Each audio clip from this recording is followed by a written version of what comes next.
Hello po, Monday po sa inyong lahat mga kabayan. Ako po si Cheryl, isang nurse at mom dito po sa UK, and I'm the person behind this business page. So, yes, katatapos lang po ng aking trabaho, kaya medyo pagod po tayo, pero isa na naman pong panibagong linggo sa ating lahat, and I hope you all had a good start of the week. Diba po?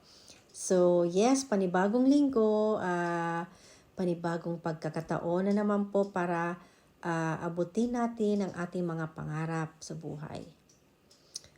Alam ko po na hindi madali, lalo na sa mga kababayan natin na nagtatrabaho po sa ibang bansa. So, pero dito, tandaan po natin na bawat pagod at sakripisyo po natin ay para po sa ating pamilya at sa ating mas magandang kinabukasan po. So, kaya sa pagsisimula po ng linggong ito, hawakan natin ang lakas ng loob at tiwala sa sarili. Minsan mahirap, minsan mabigat, pero lahat ng ito ay may kahihinatnan po.